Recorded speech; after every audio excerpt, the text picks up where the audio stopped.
Good morning. Assalamualaikum warahmatullahi wabarakatuh. Waalaikumsalam warahmatullahi wabarakatuh. So thank you very much, Chair, for the introduction, Dr. Agus Dana Permana. Thank you very much for this invitation.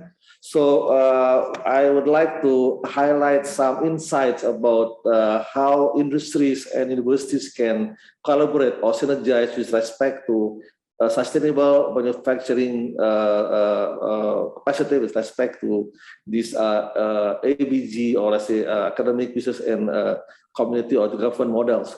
So I think what has been discussed by my colleague Dr. El Fahmi before has already described in totality what I'm going to say. So maybe my presentation is already short, so I'll just emphasize that. So if I may share my screen.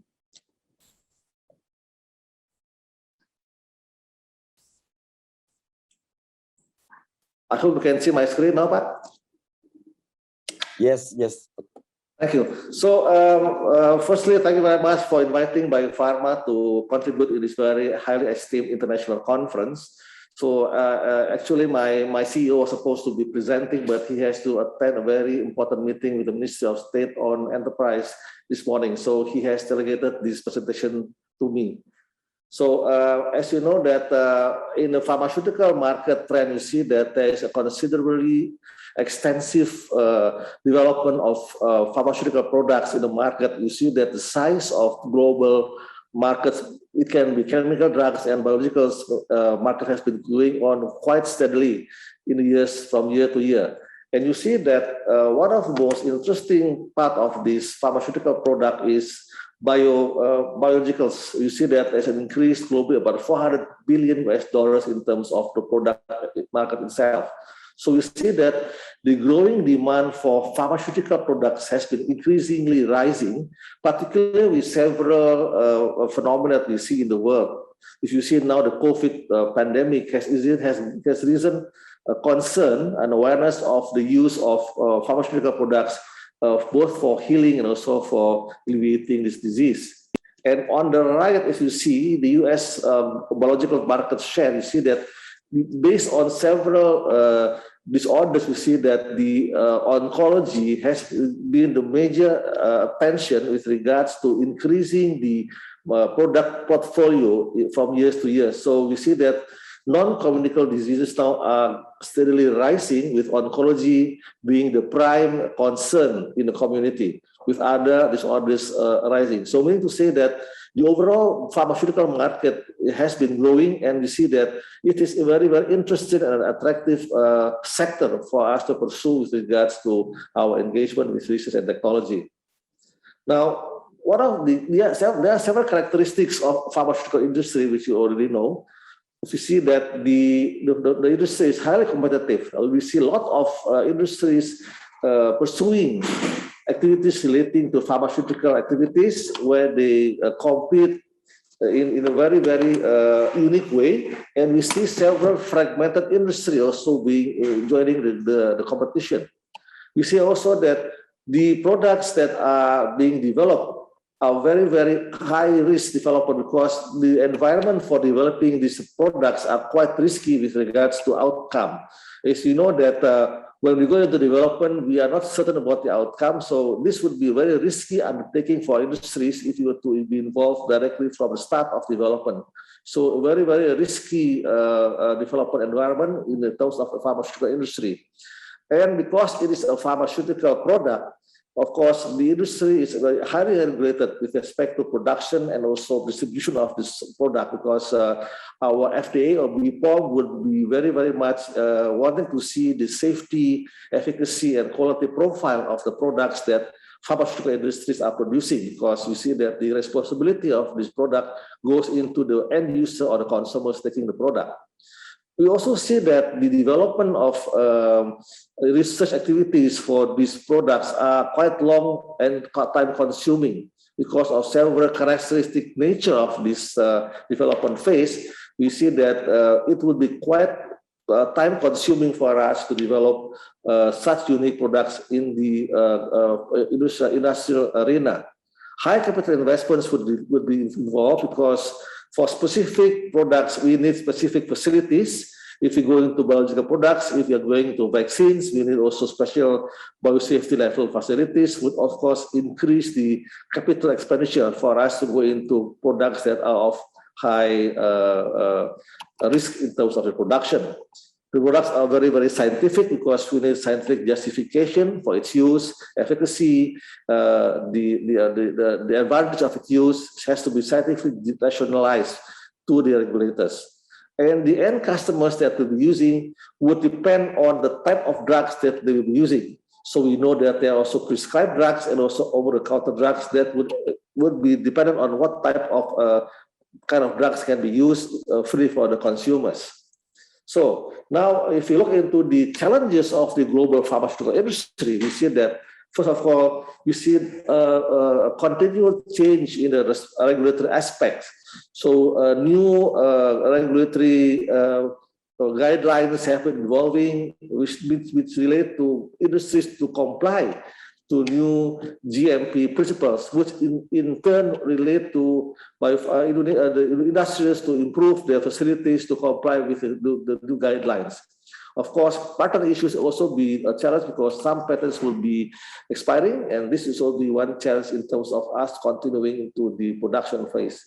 Drug pricing is also one factor where we see that there's a competition amongst the industries with respect to price war, for example, in terms of the product going into the market. But more important is R&D failures here. So we see that going into R&D in an industrial setting would also be consequently leading to some failures because we do not know what is the outcome of the R&D that we're doing. So this is a very big challenge for industries, and this would create a very big problem in terms of timelines and expectations from the company. So the pharmaceutical industry needs are basically more into earning profit, of course, because we need to generate some profits and revenues to keep the business going. And the industries would require to expedite time to market the products to be in line with the market available. So if you were to delay time to market, then of course we will lose the opportunity for the products to be utilized in the market. And also to develop a unique product of high value products. So we do not, industries would require some products that will be innovative, different from the current product available, to have a very high market value. So this is also the needs to produce or develop products that is of high value, that is of advantage compared to other competitors. So the bottom line would be there is a need for an establishment of a robust and R&D infrastructure in the pharmaceutical industry to cope up with the needs of the industry with respect to timelines. So this is an example already mentioned by my colleague, the phases of development. Normal phase of development for product R&D until going into the launch part of this chain. You see that the fundamental aspects that relate to the product development would require a very well-defined and well-robust R&D structure with a well-defined, identify the potential possibilities of us to develop new APIs, for example, that can show effectiveness in kind of disease.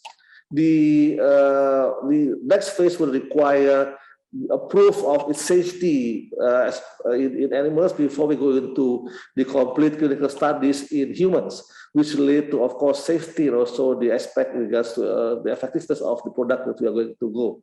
In all, this goes into product launch, and this is the part that the industries would like to pursue, going into market authorization and into commercialization. For pharmaceutical products, the time frame for us to go into launch from R&D would take at least 10 to 15 years, which is typical. So this is one part of an industry. How can we squeeze up? How can we expedite R&D activities to meet the timeline? So 15 years, of course, is too long. So if you look into the current COVID vaccine development, there has been several innovations with respect to R&D and also innovations with respect to regulatory oversight. So there has been several compromise innovation, but without jeopardizing the safety and efficacy of the vaccine. But there has been several innovative ideas to speed up the development of this COVID vaccine, for example. So, looking into the pharmaceutical prospect with respect to the future, we see that the current situation is that this is the normal situation where we have R&D, manufacturing, distribution, and services. So this is the normal pipeline or the normal flow of producing or manufacturing in pharmaceutical industries.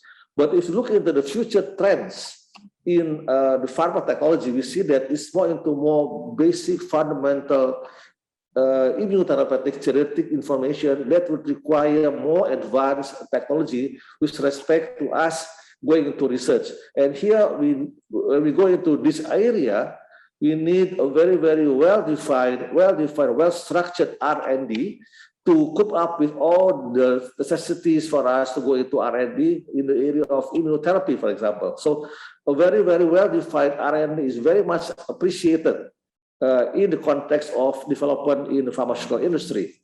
So that's why if you go into vaccine, for example, or more precisely to vaccines, several items that would need to be considered with respect to the development of these vaccines in terms of timeline. So there's the platform, the numerous platforms to that we have to focus, the immune system mechanisms, the types of antibodies to be used, the delivery system. So all this has to be taken into account to obtain a vaccine that is efficacious and safe. So this needs to be discussed in depth with regards to how can we translate all these technologies into the R&D pipeline or R&D program.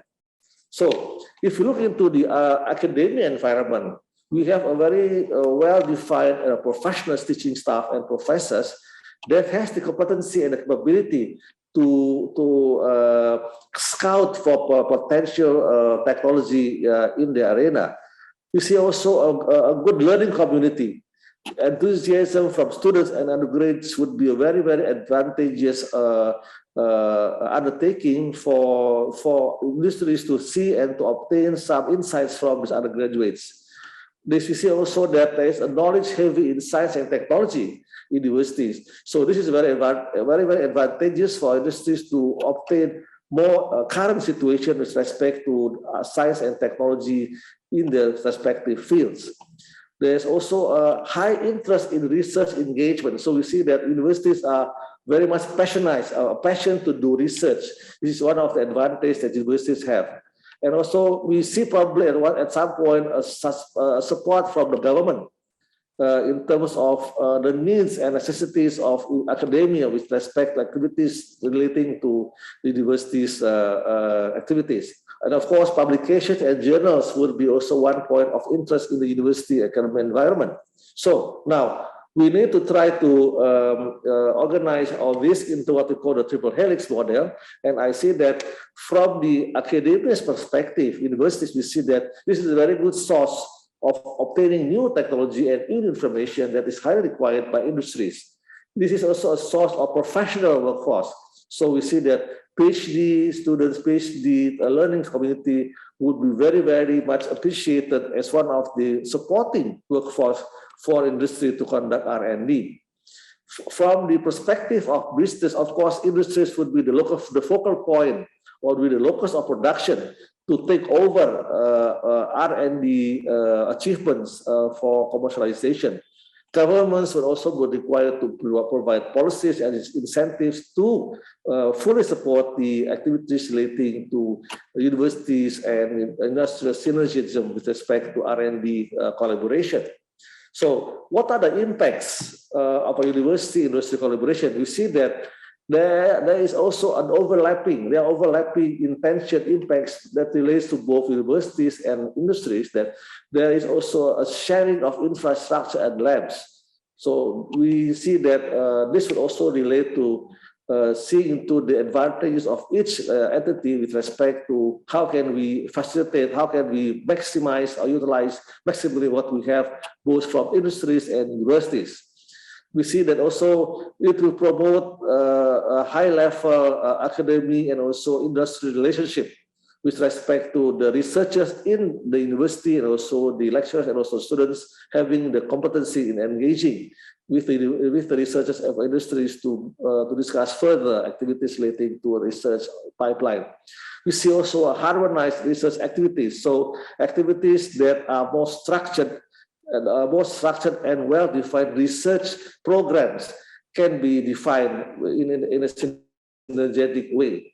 International networking can also be promoted when we have a synergy between universities and industries, where industries may have some international exposure with respect to several networking abroad, and also universities has also some international networking with respect to collaboration with other universities, and also joint patents will be also one that can be done in terms of synergism. But more specifically, advantage from each individual entities like universities, we say that with this good collaboration, there is more exposure from the academia to see what is the actual environment with respect to industry and business. So this would open up exposure from the academia to see the real world, how this relates to business and also the environment industry.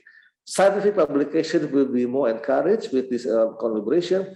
Of course, there may be increased income for universities with this organization, and opportunities for internship program where students of the university would be giving access to industries to join with several activities relating to production or R&D in universities. From an industrial point of view, we have seen that there is an increased competence of researchers of workforce in industry due to this interaction. There's outcome would be innovative and high value products that would result from this collaboration. Of course, improvement of processes would result from this collaboration. A timely time to market would be appreciated. Of course, in the end, the increased revenue and profits for the industry. So the collaboration in this framework would of course be beneficial for both parties with respect to collaboration. So the synergy that we see with respect to university and industry should go hand in hand. Universities having the expertise in terms of education and knowledge, research capabilities, and a competent workforce. Industries would provide some funding and support, a well-defined market demand and trends, and we can also define the R&D roadmap and more structured R&D roadmap and product pipeline. So going into a synergetic mode, this can be expedited to obtain what we can achieve in terms of the achievement then. An example of some pharmaceutical collaboration, particularly biopharma, because biopharma is more into life science production, and we have 130 years of establishment and more into vaccines. Biopharma has been very much knowledgeable in vaccine development and vaccine deployment. And this is an example of how institutions like universities can collaborate with industries to achieve what we could obtain as an entity for producing high value product and vaccines to the community. So I think a very, very brief presentation for me. Thank you very much for your attention.